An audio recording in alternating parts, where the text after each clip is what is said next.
Hi hello. உலகெங்கில் இருக்கிற சினிரேஸ் YouTube channel நேயர்கள் அனைவருக்கும் வணக்கம். நான் உங்கள் தலப்பாக்கட்டி ராஜ்பாப். இன்னைக்கு நாம பார்க்க போற படம் இயக்குனர் சாந்தகுமார் இயக்கிய ரசவாதி. முதல்ல இந்த படத்தோட கதை என்னன்னு பார்த்துருவோம். கொடைக்கானல் மாதிரி ஒரு ஏரியால, இயற்கை சார்ந்த ஒரு ஊர்ல, பசுமையான ஒரு ஊர்ல ஹீரோ அர்ஜுன் தாஸ் சித்த மருத்துவத்தை படிச்சுட்டு ஒரு டாக்டரா ஒர்க் பண்றாரு. அங்க இருக்கிற பப்ளிக் எல்லாருக்குமே வந்து நல்லா சர்வீஸ் பண்றாரு. ரொம்ப கேர் எடுத்துக்கிறாரு. ரொம்ப ஒழுக்கமா, அமைதியா, சந்தோஷமா, இயற்கையோட சார்ந்து அவருடைய வாழ்க்கை வந்து பேச்சலராகவே வாழ்ந்துட்டு வராரு. அந்த கொடைக்கானலுக்கு ஹீரோயின் வந்து தன்யா ரவிச்சந்திரன் வராங்க. ஒரு ஹோட்டல் மேனேஜர் வேலைக்கு வந்து ஜாயின் பண்ணுறாங்க.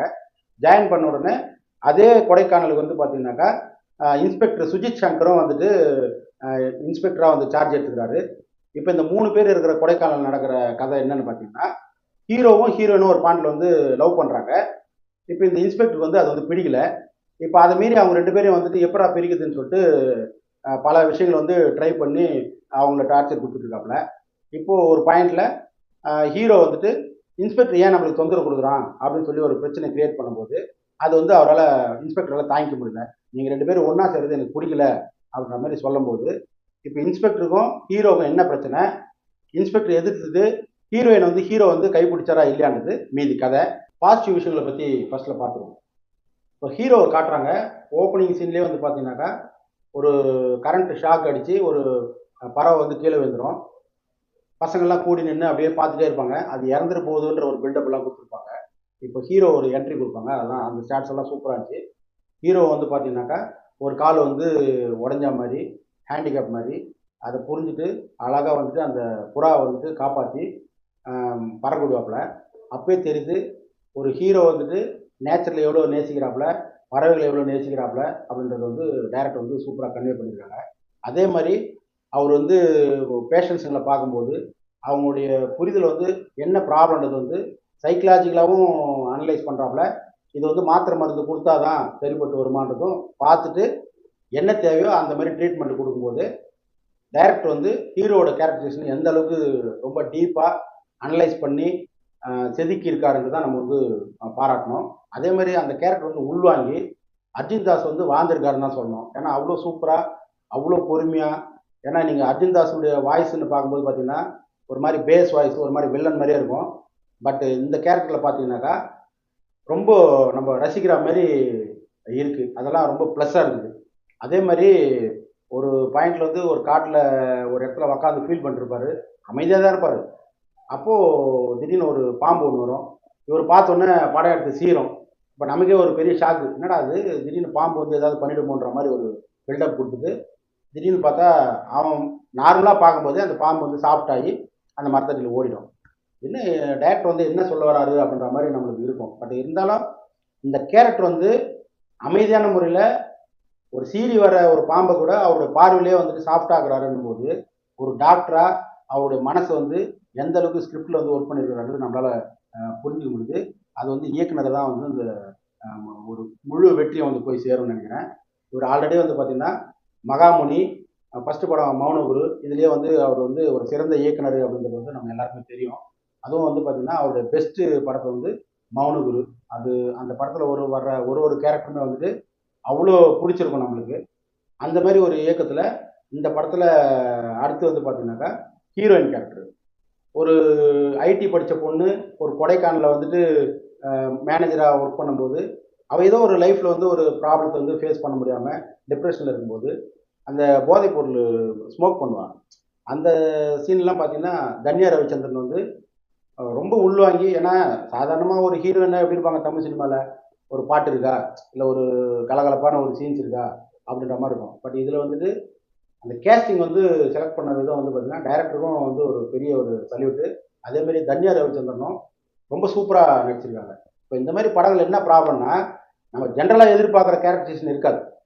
டைரக்டர் ஒன்று ஃபிக்ஸ் பண்ணுவார். அது நம்மளுக்கு வந்து பிடிக்கிற மாதிரி இருக்கும். அது என்ன காரணம்னா அந்த ஸ்க்ரீன் பிளே ரைட்டிங் தான். அந்த பேட்டர்ன் வந்து கரெக்டாக டச் பண்ணி ஹார்ட் ஒர்க் பண்ணி நல்லா பண்ணியிருக்காப்புல. அதேமாதிரி சுஜித்தோட இன்ஸ்பெக்டர் வராது இல்லைங்களா, அவரோட கேரக்டரும் பார்த்தீங்கன்னாக்கா ஒரு சைக்கா நடிச்சிருக்காப்புல.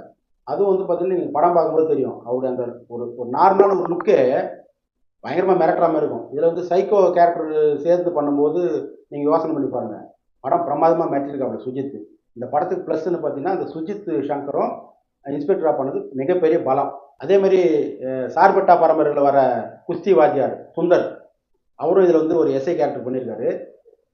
இன்ஸ்பெக்டர் சைக்கோவாக நடிக்கிற இடத்துல அதை பேலன்ஸ் பண்ணுற இடம், ஃபேஸ் பண்ணி அவர் வந்து கூல் டவுன் பண்ணுற இடம்லாம் பார்த்தீங்கன்னாக்கா ஒரு சின்ன கேரக்டர் தான், பட் சுந்தரால் மட்டும்தான் அது பண்ண முடியும் அப்படின்னு ப்ரூவ் பண்ணியிருக்காரு. ஒரு பெரிய நடிகன்னா நான் வந்துட்டு ஊனு கத்துறது, படம் முழுக்க நான் மிரட்டணும் அப்படிலாம் கிடையாது. 2 சீனு 4 சீனு வந்தாலும் நான் யாருன்னு காட்டுறேன் பாரு அப்படின்றத அதை புரிஞ்சுட்டு நடிச்சிருக்காப்புல. இயக்குனர் எந்த அளவுக்கு கதாபாத்திரங்கள் வந்து டிசைன் பண்ணியிருக்காருன்னா, ஹீரோவோட கையில் வந்து ஒரு டேட்டூ இருக்கும், அதே மாதிரி ஹீரோயின் கையிலையும் வந்து சேம் டேட்டூ இருக்கும். ஸோ இது வந்து எப்படி சொல்கிறாருன்னா, 2 பேருனுடைய மனநிலை ஒரே மாதிரி இருக்குது அப்படின்றது வந்து சிம்பாலிக்காக சொல்கிறாரு. அதே மாதிரி ஒரு பாயிண்டில் ஹீரோயின் வந்துட்டு ஸ்மோக் பண்ணிவிட்டு போதையில் வந்துட்டு ஹீரோட வீட்டுக்கு வருவாள். வந்து பார்த்தா ஒரு ரூமில் வந்து ஷெல்ஃப் ஃபுல்லாக புக்ஸ் அடுக்கி வச்சுருவோம். ஸோ அங்கே வந்து பார்த்தீங்கன்னாக்கா, என்ன இது இவ்வளோ புக்ஸ் இருக்குது, இவ்வளோ புக்ஸ்மா நீங்கள் படிச்சிருக்கீங்க, பார்த்தா அப்படி தெரியலையே அப்படின்னு சொல்லி அந்த போதையிலேயே அந்த ஒரு ஒரு லவ்வபுளாக பேசும்போது அது வந்துட்டு ஆமாம் நான் படிச்சிருக்கேன்ற மாதிரி சொல்லுவான். என்ன பண்ணுறது, இவ்வளோ புக்ஸ் வாங்கி வச்சு படிக்கிறாங்க, ஆனால் அது மாதிரி நடந்துக்கிறாங்களான்னு பார்த்தா நிறைய பேர் நடந்துக்க மாட்டேங்கிறாங்க. இந்த புக்ஸ் வாங்கி வைக்கிறதே ரொம்ப பேஷனாக போச்சு இல்லை, அறிவுக்கு தான் வந்து வாங்கி வைக்கிறாங்கன்னு பார்த்தா பெருமைக்கு தான் வாங்கி வைக்கிறாங்க நிறைய பேருன்ற மாதிரி டைரக்டரோட பஞ்ச் வந்து சொல்லியிருக்காங்க. அதே மாதிரி ஒரு சாதாரண நைட் எஃபெக்டில் போயிட்டு ஒரு குப்பைகளை வந்து பொறுப்பாப்புல பாட்டில், இந்த பசங்கள்லாம் வந்து பீர் பாட்டில் அடிச்சுட்டு காடு ஃபுல்லாக வந்து போட்டு போயிடுவானுங்க. ஏன்னா கொடைக்கானல்ன்றது வந்து ஒரு டூரிசம் பிளேஸ் தானே, அங்கே வந்து என்னென்ன வேலை பண்ணணுமோ அவ்வளோ தப்பான வேலைகளும் பண்ணிவிட்டு பாட்டில் உடச்சிட்டு சரக்கு வச்சுட்டு என்ஜாய் பண்ணிட்டு போயிடுவானுங்க. அதை வந்து ஹீரோ கேரக்டர் வச்சு நைட்டில் போயிட்டு பாட்டில்கள் எடுக்கணும், ஏன்னா இந்த பக்கம் விலங்குகள் யானைகள்லாம் வந்து போகிற இடம், காலில் வந்து பட்டுச்சுன்னா அது வந்து ஆபத்து வந்துடும் அப்படின்ற மாதிரி ஒரு ஒரு ஒரு சின்ன சின்ன விஷயங்களை டைரக்டர் வந்து பஞ்ச் வச்சு ஹீரோ மூலிமா பண்ணியிருக்காப்புல. இதெல்லாம் வந்து டைரக்டரோட ஒர்க்கு. ஏன்னா இப்போது கமர்ஷியல் டைரக்டராக நம்ம வந்து ஒரு 6 மாதத்தில் ஒரு ஸ்கிரிப்ட் எழுதி டக்குன்னு ஒரு ஹீரோ பிடிச்சி படம் பண்ணிடலாம். பட் சாந்தகுமார் மாரி ஒரு சிலர் இயக்குநர்கள் இருக்கிறதுனால தான் தமிழ் சினிமாவை அடுத்துக்கடுத்து கொண்டு போகிறாங்க. அதனால தான் நான் வந்து இந்த இடத்த டீட்டெயிலாக பேசிட்டுருக்கேன். ஏன்னா நம்ம சும்மா ஒரு படம் பார்த்தோம் போயிட்டுன்றதில்லை, ஒரு இயக்குனரோட 5 வருஷம் உழைப்பு, அந்த உழைப்பை நம்ம வந்து மதித்து சில இடத்துல வந்து தப்பு பண்ணியிருந்தாலும் மன்னித்து ஏற்றுனா தான் இந்த மாதிரி படங்கள் வந்து நம்ம வந்து ஓடணும். அதுதான் தமிழ் சினிமாவுக்கு வந்து அழகு. அதே மாதிரி நீங்கள் கிளைமேக்ஸில் வந்து பார்த்தீங்கன்னா ஒரு கொரோனா ஒரு விஷயத்தை வந்து நம்மளுக்கு வந்து டச் பண்ணுவாங்க. எண்டில் ஹீரோயின் வந்து கேட்பான், இப்போ இந்த கொரோனா வந்து எப்படி ஃபேஸ் பண்ணுவாங்க கவர்மெண்ட்டில் அப்படின்ற மாதிரி கேட்பாங்க. அது ஹீரோ வந்து சாதாரணமாக சொல்லுவார், ஃபஸ்ட்டில் பூஸ்ட் போடுவாங்க, அதுக்கப்புறம் சித்த மருத்துவம் கப சுர குடிநீர் குடிச்சிங்கன்னா தெரியாடுன்னு க்ளோஸ் பண்ணுறாங்க அப்படின்னு அவ்வளோ பெரிய உலக பாலிட்டிக்ஸை நமக்கு சாதாரணமாக வந்து கடந்து போகிற மாதிரி பண்ணியிருக்கோம். ஏன்னா வேர்ல்டு மார்க்கெட்டில் இங்கிலீஷ் மெடிசனுக்கு இருக்கிற ஒரு வேல்யூ, ஒரு வரவேற்பு, ஒரு மரியாதை தமிழ் மெடிசனுக்கும் சித்த மருத்துவத்துக்கும் இல்லை வந்து ஹோமியோ மருத்துவத்துக்கும் சரியான அங்கீகாரம் கிடைக்கலன்னு தான் நான் சொல்லுவேன். ஏன்னா அது ஒரு வேர்ல்டு பிஸ்னஸ்ஸு. அவங்களுடைய மருந்து வந்து விற்கணுன்றதுக்காக அவங்க 100% வேலை பார்க்குறாங்க. நம்மளும் வந்துட்டு பார்த்தீங்கன்னாக்கா லாஸ்ட் மினிட்ல நம்மளுக்கு ஹெல்ப் பண்ணது வந்து கபசுர குடிநீர் தான். அது நம்ம நல்லா புரிஞ்சுக்கணும். அதே மாதிரி ஒரு அவசரத்துக்கு இங்கிலீஷ் மெடிசனை நம்புங்க, முக்கியமான விஷயத்தெல்லாம் வந்துட்டு நீங்கள் வந்துட்டு நம்மளுடைய சித்த மருத்துவத்தை வந்து ஃபாலோ பண்ணிங்கன்னா நமக்கும் நல்லது. அதை தான் வந்து இயக்குனர் வந்து ரொம்ப ஸ்ட்ராங்காக சொல்லியிருக்காப்புல, நீங்கள் எங்கே போனாலும் இங்கே தானே வந்தாகணும், அதுக்கு வந்து ஒரு தைரியம் வேணும். அதுக்கு வந்து சாந்தகுமாருக்கு என்னோட சல்யூட். இன்னொரு ப்ளஸ் பாயிண்ட் பார்த்தீங்கன்னாக்கா செகண்ட் ஹாஃபில் வர்ற ரேஷ்மா வெங்கடேஷ், அவங்க வந்து ரொம்ப க்யூட்டாக இருக்காங்க, ரொம்ப அழகாக டான்ஸ் பர்ஃபார்மன்ஸ் பண்ணியிருக்காங்க. ஏன்னா இன்றைக்கி வந்து பரதநாட்டியத்தினுடைய அந்த ஸ்டெப்ஸ் எல்லாம் வந்துட்டு நம்ம வந்து ஒர்க் அவுட் பண்ணோம், ஸ்க்ரீனில் வந்து நடிக்கிறோம்னு சொன்னால் அதுக்கு ஒரு ப்ராக்டிஸ் வேணும். அவங்க வந்து ரொம்ப சிறப்பாக நடிச்சிருக்காங்க. இந்த படத்தில் 2 ஹீரோயினுமே 2 கண்ணு மாதிரி கொடைக்கானல் எவ்வளோ குளிர்ச்சியாக இருக்கோ அதே மாதிரி குட்டி தேவதைகள் மாதிரி செலக்ட் பண்ணியிருக்காங்க டேரக்டரு. ரொம்ப அற்புதமாக அந்த கேரக்டர் உள்வாங்கி நடிச்சிருக்காங்க. ரம்யான்றவங்க சைக்காட்ரிஸ்ட் டாக்டராக பண்ணியிருக்காங்க. நம்ம டிவி ஷோஸ்லலாம் அவங்கள நிறைய பார்த்துருப்போம். இதில் வந்து ரொம்ப பிரமாதமாக நடிச்சிருக்காங்க அந்த கேரக்டர் புரிஞ்சுட்டு. இன்ஸ்பெக்டர் சுஜித் சங்கர் வந்து டாக்டர்கிட்ட வந்து மீட் பண்ணி என் மண்டைக்குள்ளே ஏதோ ஒன்று ஓடுது, அதுக்கு ஏதாவது சொல்யூஷன் வேணுன்ற இடத்துல வருவார். இவங்கள பார்த்தோன்னே பார்த்தீங்கன்னாக்கா, உங்கள் கண் வந்து எங்கள் அம்மா மாதிரியே இருக்குது, எங்கள் அம்மா சாயல்லே கண் இருக்குது அப்படின்னு சொன்னோடனே அவங்களுக்கு பயங்கர ஷாக் ஆகிடும். என்ன சொல்கிறீங்க நீங்கள் அப்படின்னு சொன்னால், ஆமாம் ஆமாம், இப்போ எப்படி உங்களுக்கு ஒரு க்யூரியாசிட்டி இருக்கோ அதேமாதிரி படம் பார்க்கும்போது நம்மளுக்கும் இருக்குது. அந்த ரம்யாவுக்கும் சுஜித் சங்கருக்கும் இருக்கிற அந்த 2-3 சீன்ஸ் வந்து தியேட்டரில் வந்து செம்ம என்ஜாய் பண்ணிங்க, அந்த அளவுக்கு நல்லா ஒர்க் பண்ணியிருக்கிறாங்க. அது ஒன்று தான் ஃபர்ஸ்ட் ஹாஃபில் நம்மளுக்கு ஒரு பெரிய ரிலாக்ஸேஷனாக இருந்தது. கேமராமேனுங்க அவங்கள பற்றி நம்ம வந்து ஸ்பெஷலாக இந்த படத்தை வந்து ஒரு பாராட்டே ஆகணும். இளவரசு அண்டு சிவா 2 பேர் நைட் எஃபெக்டில் வந்து ரொம்ப பிரமாதமாக மாட்டிருக்காங்க. நம்ம வழக்கமாக வந்து கொடைக்கானல் வந்து டே எஃபெக்டில் தான் வந்து எல்லா கேமராமேன் வந்து பியூட்டிஃபுல்லாக காட்டியிருப்பாங்க. இவங்க வந்து பிரித்து வேலை பார்த்தாங்களான்னு தெரியல.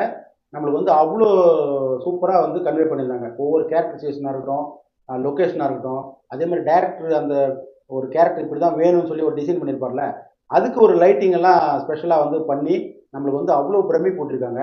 அதே மாதிரி இசை வந்து பார்த்திங்கன்னா தமன் எஸ் பண்ணியிருக்காரு. அவர் வந்து பேக்ரவுண்ட் மியூசிக்காக இருக்கட்டும், சாங்ஸாக இருக்கட்டும், அந்த கிளாசிக்கல் சாங்கெல்லாம் போட்டிருக்காங்க, பிரமாதமாக இருக்குது. அதே மாதிரி இந்த பிஜிஎம்மில் சில பிட்டெல்லாம் வரும்போது நம்மளுக்கு என்ன சொல்கிறது, அந்த ஹீரோ ஃபஸ்ட் டைமாக மலைக்குள்ளார போவார் பைக்கில், செம்ம எக்ஸ்ட்ராடினரி பேக்ரவுண்ட் மியூசிக்.